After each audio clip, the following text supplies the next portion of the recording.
Hello and welcome to MT3. In this tutorial we'll be continuing with matrix algebra, and now we are in Riley, Hobson and Bence sections 8.4 and 8.5. Okay, so this deals with basic matrix algebra, as you can see. Oh god, each time I do that it goes wrong. 8.4 and 8.5, and it's quite a nice couple of sections which have, you know, important information in it. I fully expect you to read it carefully, work through the examples which have been given here, and use this, use the lectures here, the recorded lectures, as a complement for Riley's book. All right. So the three main results in 8.4 are here. I mean, we talk about matrix addition. So a plus b, the ijth element of the matrix a plus b is given by the ijth element of a plus the ijth element of b. And whenever we are talking about, when there's a single matrix and I'm looking at a single the element of a single matrix, then we can just drop the double bars and just write a ij rather than a, parenthesis a double bar ij.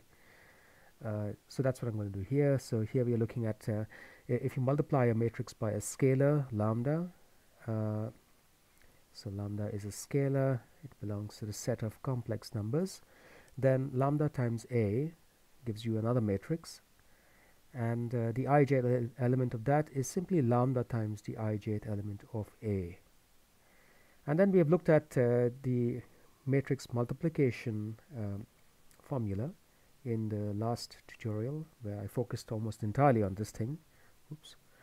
And that's given by this expression here. It's a sum over k a I k b k j.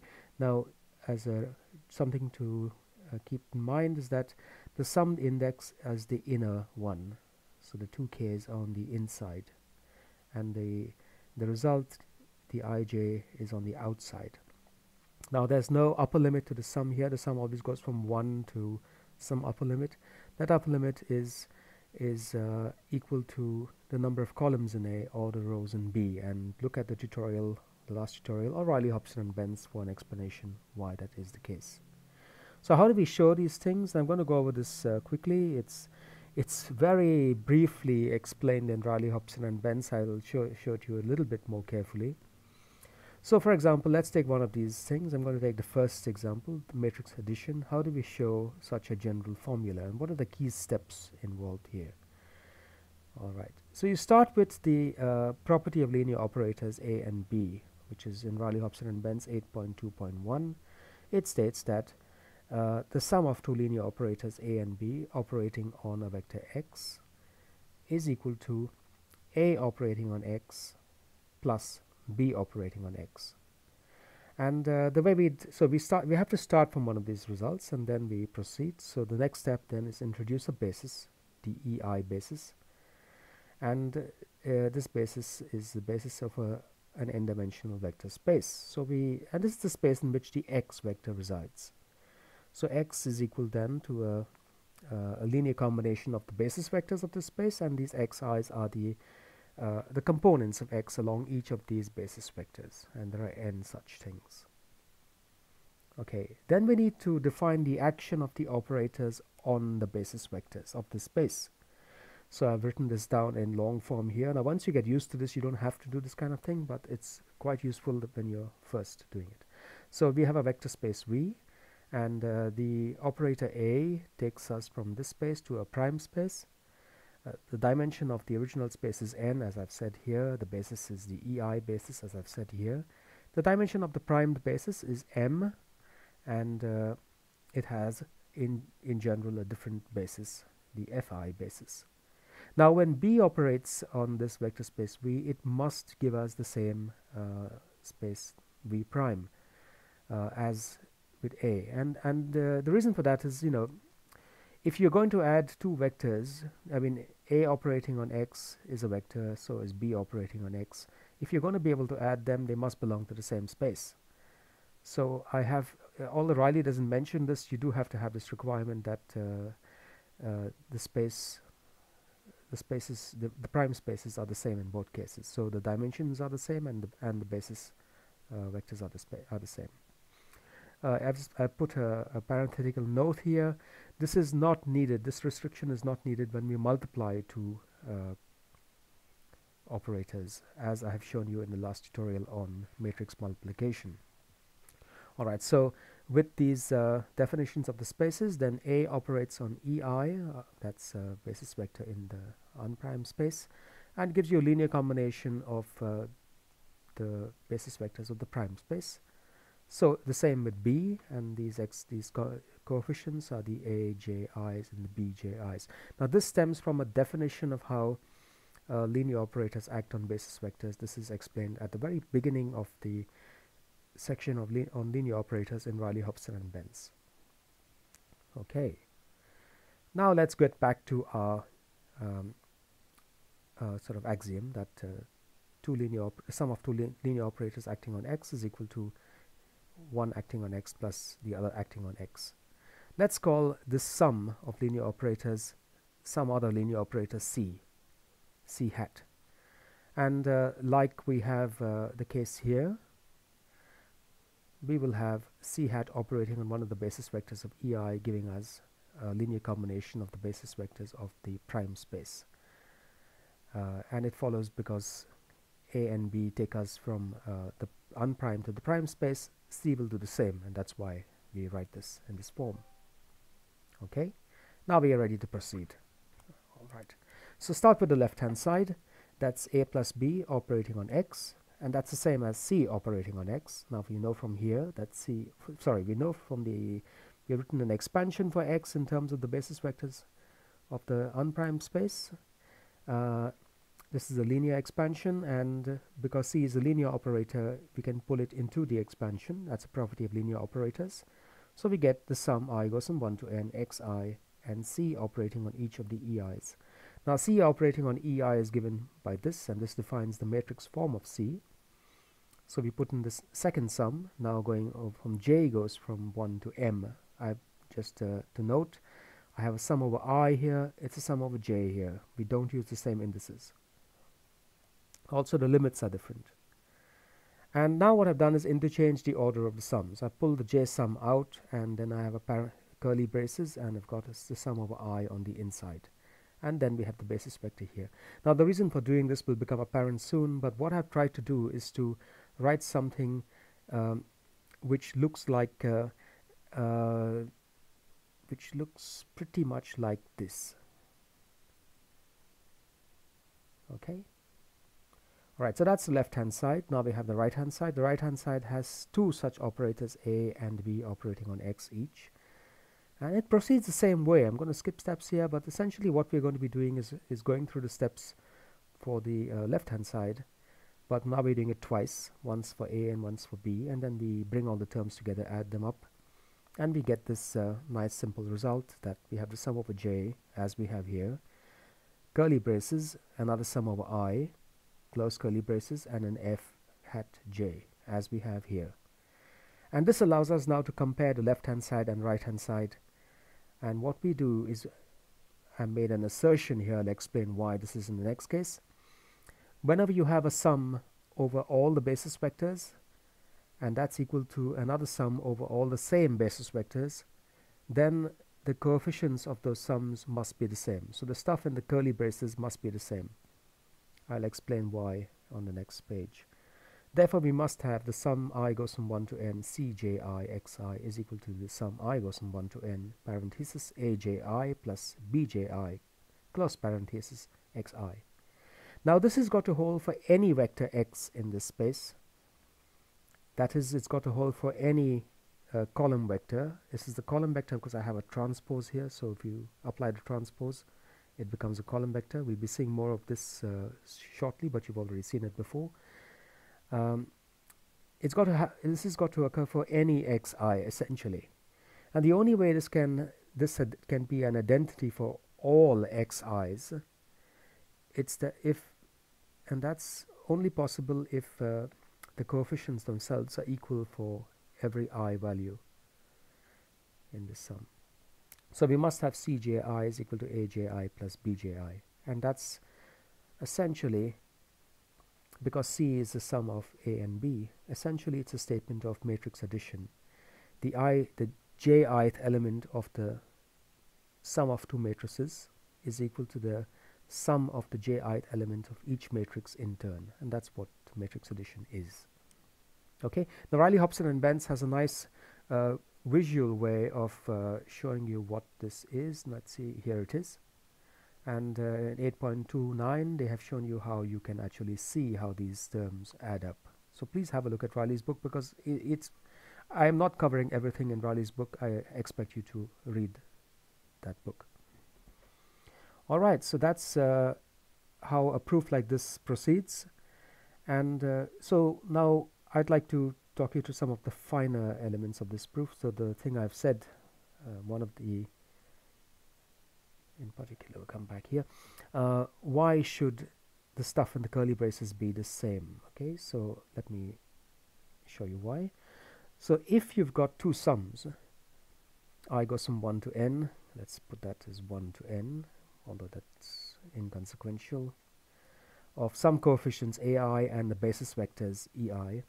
This is an orthonormal basis here, and here you have another sum bi ei. Then we must have ai is equal to bi for all I. Now why?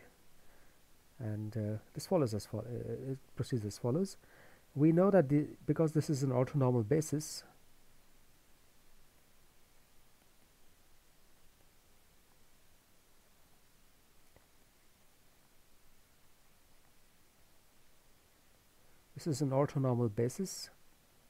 therefore we know that ei ej is equal to delta ij. Just to remind you again, delta ij is equal to 1 if I is equal to j, and 0 if I is not equal to j. Alright? Okay, so what we need to do now is take the inner product on both sides with ej hat. And let's see what we get.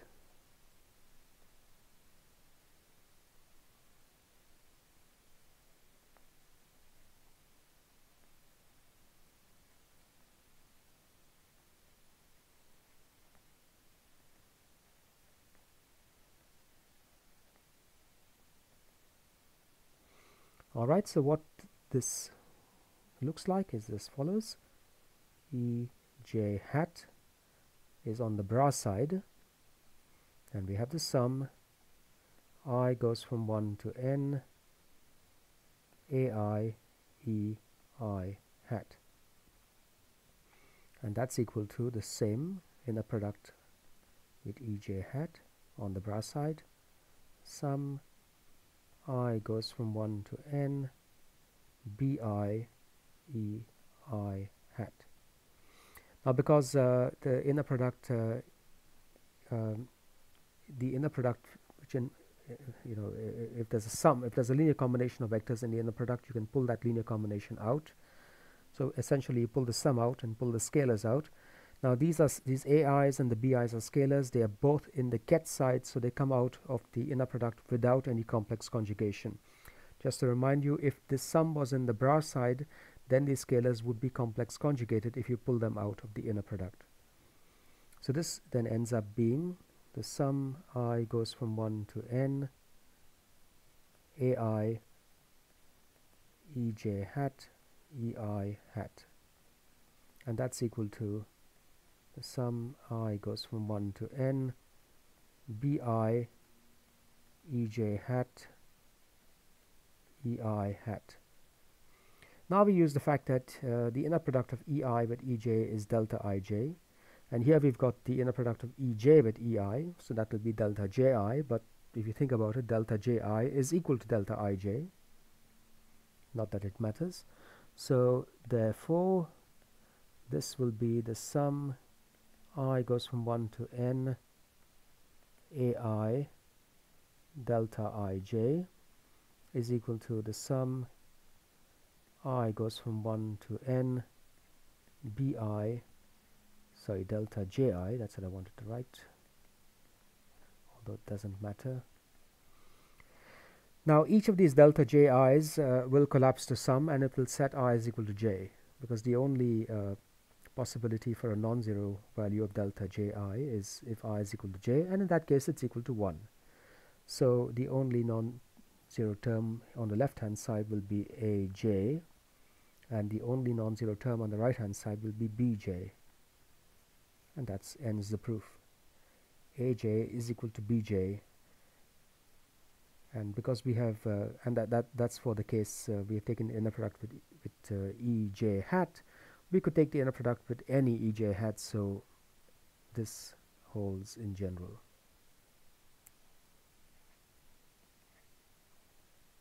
For all j in 1 to n.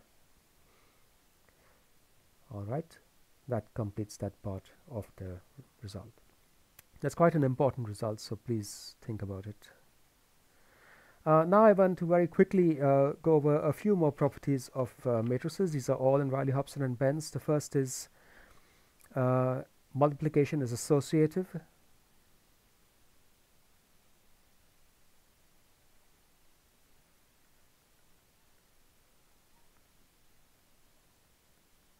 Is associative. And what that means is, if you've got three matrices, A times B times C, so A times the product B times C, that's equal to, the order doesn't matter, the order in which you perform the multiplications doesn't matter as long as you keep the overall order of the matrices the same. So this is the same as A times B and then times C. Alright. Now how would you prove such a thing? Now I'm going to outline the proof, I'm not going to complete it, I want you to complete it. So this is proof outline.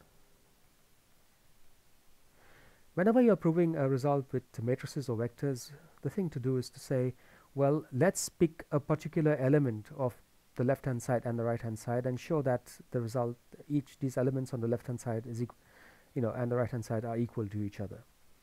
So what you want to do is pick the ijth element on the left hand side,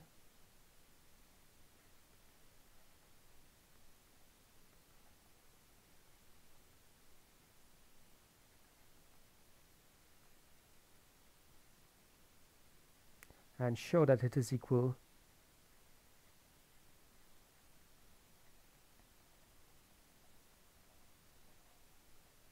to the ijth element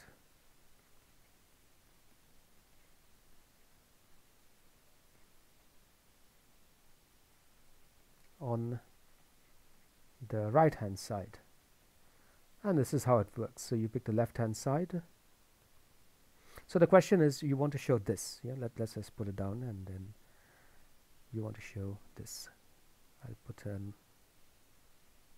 A is a matrix, B is a matrix, C is a matrix, therefore the whole thing is a matrix, and I put a question mark here because this is what you want to show or verify.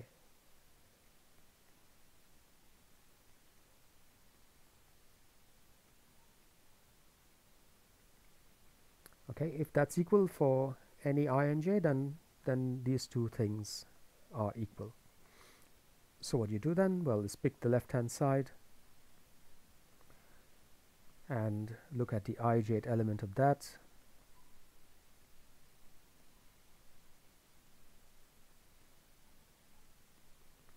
and then you say, oh my god, what is the ijth element of this? Well, let's see what we know. If you go back to the start, we know the following. We know how to add matrices, we know how to multiply them by a scalar, and we know how to multiply two matrices. Here we've got three matrices. Well, if you know how to do two, you should be able to do three. How is it done? Well, let's call B times C as another matrix D.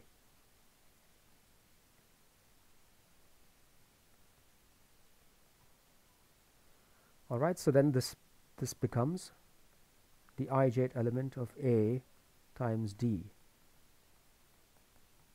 This we know from the third of the results which I showed you. Well, this is simply equal to the sum k goes the sum over k. I'm not going to put limits here because we don't know what the number of columns in A or the rows in D are. So this is sum over k. and this would be A, let's see, I, and then K, and then D, K, and then J. It's as if the K index gets inserted between these two. Okay. All right. So yeah, that looks fine. Yeah. But now we have D is equal to BC.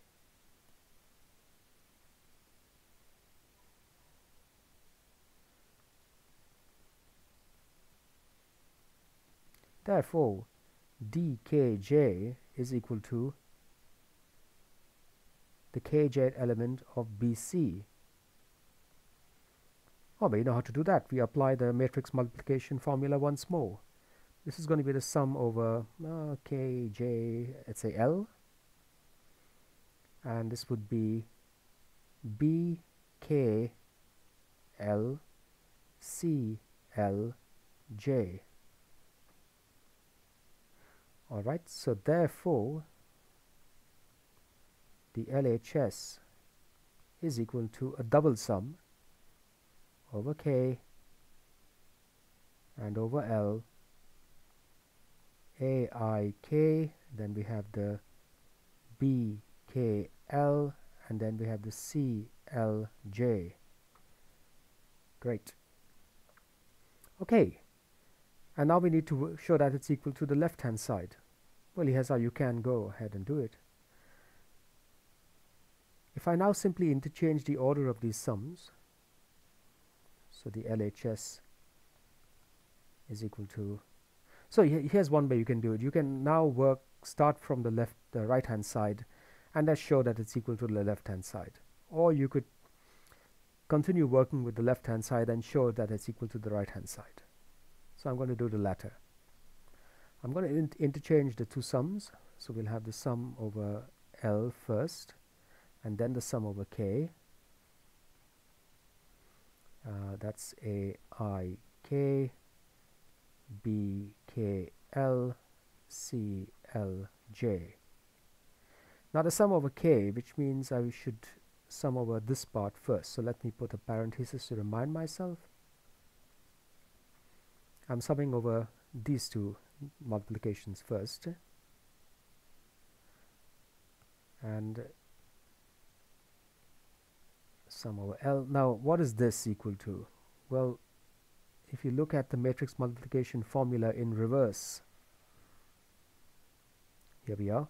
So now if we sum over these objects like this, where we're summing over the inner in this index, then we get something that depends on the outer index, and that's the ijth element in this case of the product of two matrices. So here, this thing, I'll write it in red, is going to be the I-lth element of A times B. I-L. And then we have C as before. And that then, now we have another sum. We're summing over the inner index, and that gives us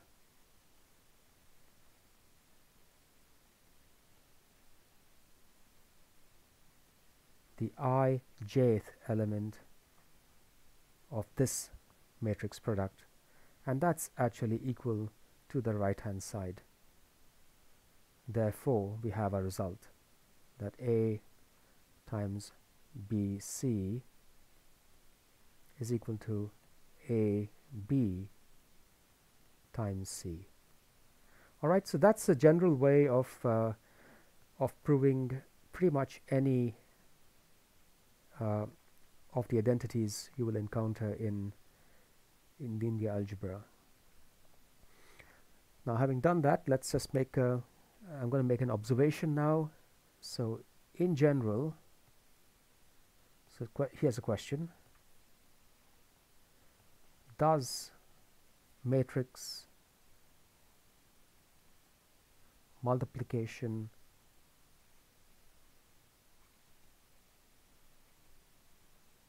commute?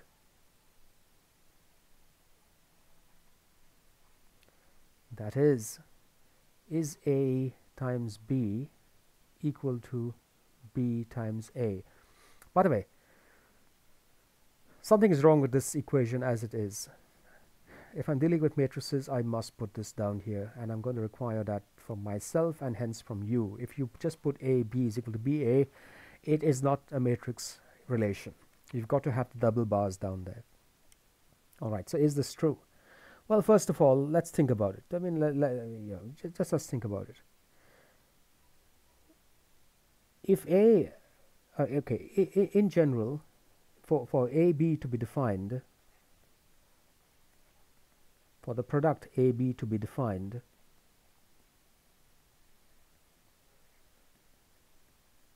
we must have the columns in A equal to the rows in B.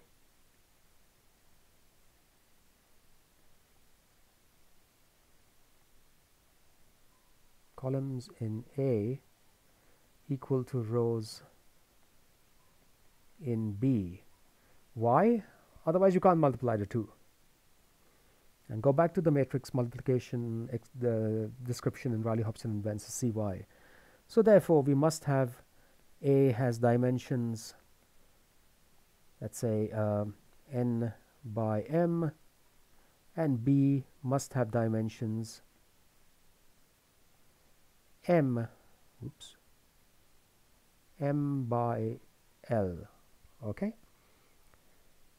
so now the columns in A is equal to the rows in B, and you can actually define A times B. Now for BA to be defined,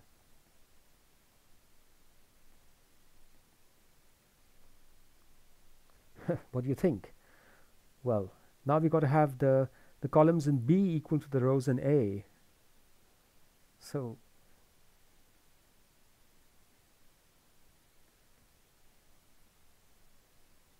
the columns in B is L.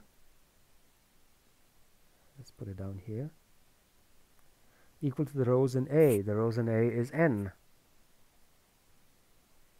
Therefore, you know, we can even, I mean, before even considering whether the elements in these matrices are equal to the elements in these matrices, you have to first have these restrictions on the dimensions. So therefore, A must have dimensions n by m, and B have dimensions well, m by L is equal to n, so it's n. But worse still, okay, there's more to come. Now, with this, with these dimensions,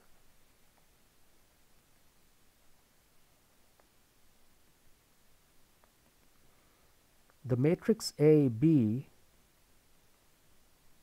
I'll put this here, so I'm talking about the whole matrix AB, has dimensions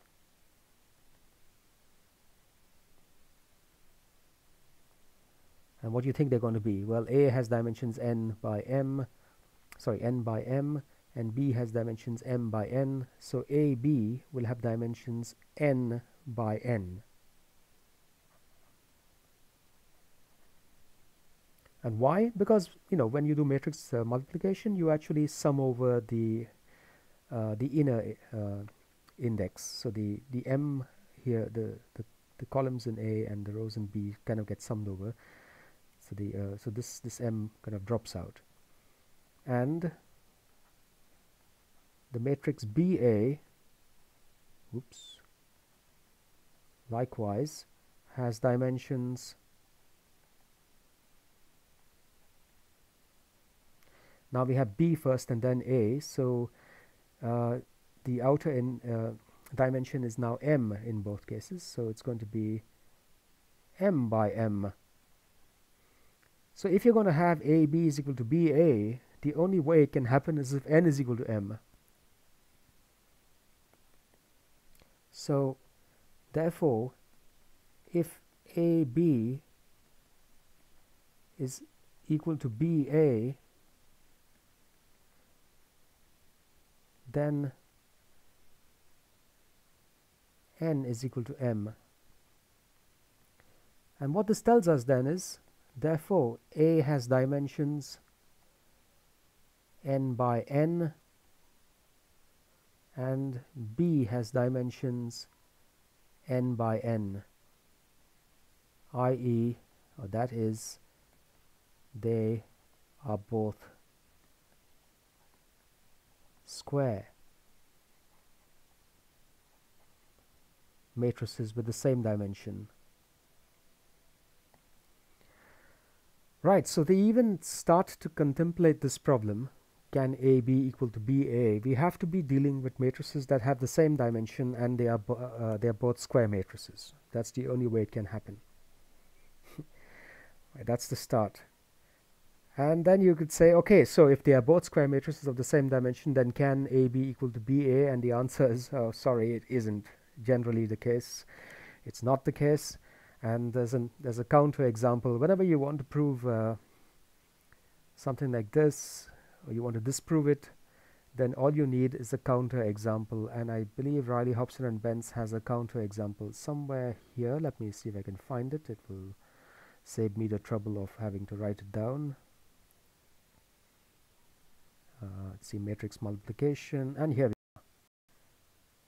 Yeah, so here's a counter example. Here's A and B given as 3 by 3 matrices. They are square, they have the same dimension, and you consider the product A, P is equal to A, B, and Q is equal to BA, and you find that they are completely different. So the counter example in Riley, Hobson, and Bence shows us that two matrices do not commute. The product of two matrices does not commute in general. Okay, so I'm going to just put a note here. Counter example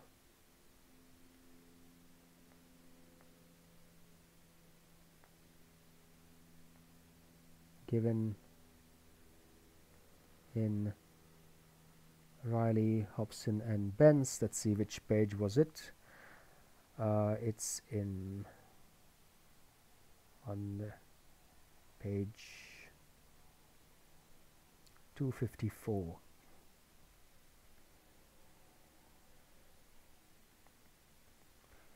And therefore,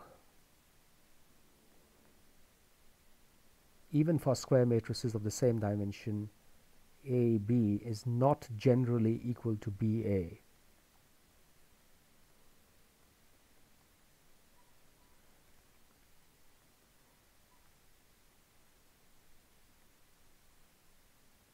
Okay, so this is important. It's not in general equal to BA, but of course it can happen that AB is equal to BA.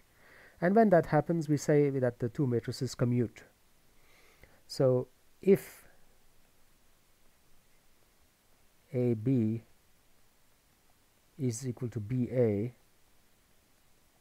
then we say that A and B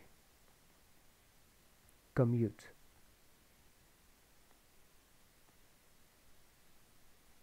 And that's an important statement, so let's box it here. I'll just box the whole thing. Okay.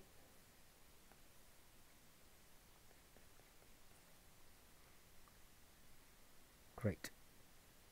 Now, I'd like to, this is getting a bit to be a little long for a tutorial, so I'm going to end with one thing and then just a few statements which I'll require you to prove or read from Riley, Hobson, and Bence.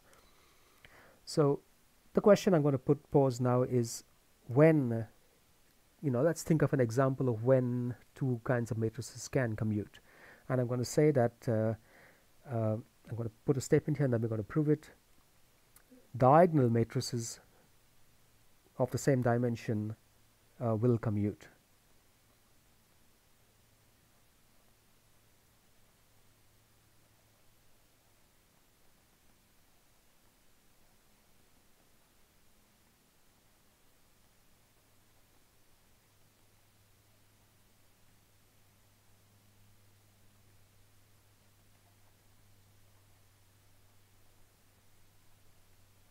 Now what does this mean? Well, let's get another page out here first, and this will, thank you, good, there we are.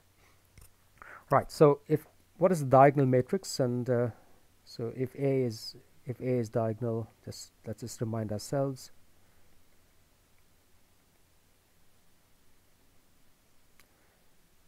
If A is diagonal, then it has the form like this.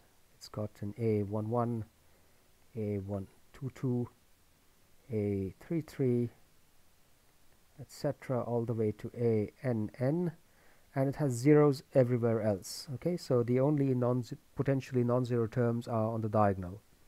Everywhere else there must be zeros. Alright, so therefore, if I wanted to look at the ijth element of A, well, let's think about it. This is going to be equal to aii if I is equal to j, it's on the diagonal, and it must be 0 otherwise. And this is starting to look like a the Kronecker delta, isn't it? In fact, you can write this quite generally then as aii times the Kronecker delta ij. Let's see if it works. If I is equal to j, then the delta is 1, so you get aii, exactly as here. And if I is not equal to j, delta is 0, so you get a 0, exactly as required here. Great. Similarly, 3 lines and an ly is similarly bij is equal to bii delta ij. That's another diagonal matrix. So now we have a nice compact way of writing down these diagonal matrices. So now let's see if their matrix product actually commutes. So we need to check if A B is equal to B A. Well, what that means, as I've told you before, is i.e., that is idest in Latin. We need to show that the ijth element of AB is equal to the ijth element of BA.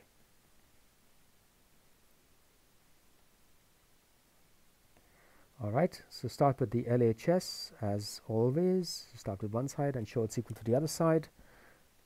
That's A, B, ij. That's equal to, use the matrix sum, the matrix product rule. So we get a sum over K, AIK, BK, J. Now, by the way, here we could actually put an upper limit on this sum because I know that my matrices are square matrices of dimension n. So here I know that the sum goes from 1 to n. Alright, now let's put down what AIK is. Well, it's here. AIK, so is equal to AII and delta IK. Okay, the J will become a K. So that's the sum. K is equal to 1 to n. AII, that's bad. Delta IK, that's AIK, and the similarly for B, this would be B. Now I could call it BKK. Let's do that. Or the BJJ would have been better, you'll see. Delta KJ. Now what happens here next? Now this is quite important. So let's think about it. This delta, Kronecker delta here, forces, now K is a dummy index, right? You can't set I is equal to K. You have to set K is equal to I. I is not a dummy index here. I is fixed. It's on the left hand side, so the I should remain intact on the right hand side. So here this implies that K is equal to I, and this fellow implies, once again, J is not a dummy index, so I have to set K is equal to J, and then the sum collapses. That's the only case. So one second, wait a second, I just realized this. So maybe I didn't just realize this. So K is equal to I and K is equal to J. How do we satisfy both relations? Therefore, the only way this can work out, let's see if we can do this. Actually, I think it will work. k is equal to I and k is equal to j. So let's apply the first one first. Let's go back to black. This delta, Kronecker delta, will collapse the first sum, the sum over here, and it will set k is equal to I. So we have I, that stays the same. Then we will have delta I. Then we'll have the b k, but k is equal to I, so b is equal to I. And then we have the delta kj, but k is equal to I, so it's delta ij. Well, let's go on. Now delta I is simply 1. That's when it's both of the subscripts are the same. Delta is 1. So this would be ai, then you have a 1, then the bii, and then you have the delta ij. And now let's check. We've got I and j on the left hand side, and we've got only i's and j's on the right hand side. Okay, now I'd like you to show that the RHS gives you the same thing. I'm going to leave this for you. You will get the following. You will show, when you follow exactly the same procedure, you will end up with the following, that this is equal to a. I think you will end up with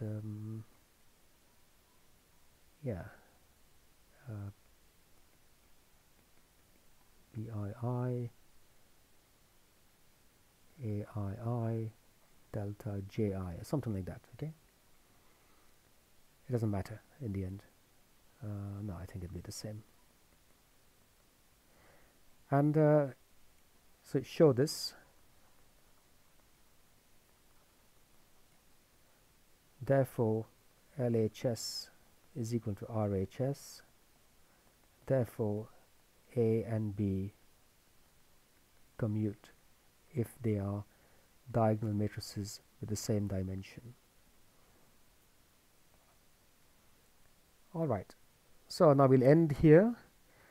Riley, Hobson, and Bence talk you through a few more things, and I'm just going to go there and just show it to you. They show that they don't show, but they assert that matrix multiplication is distributive. I'd like you to show it. So show that 8.36 holds. Then they talk about a null matrix and the identity matrix. A null matrix is simply the 0 matrix, which has the property that A times 0 is equal to 0 is equal to 0 times A, and A plus 0 is equal to 0 plus A is equal to A. The identity matrix is something you've seen before. We have seen before. It has 1s on the diagonal and 0s everywhere else. It's shown here. A times the identity is equal to the identity times A is equal to A. And the last thing which I will cover in the next tutorial is we talk about functions of a matrix. All right, so with that we will stop here, and thanks for watching.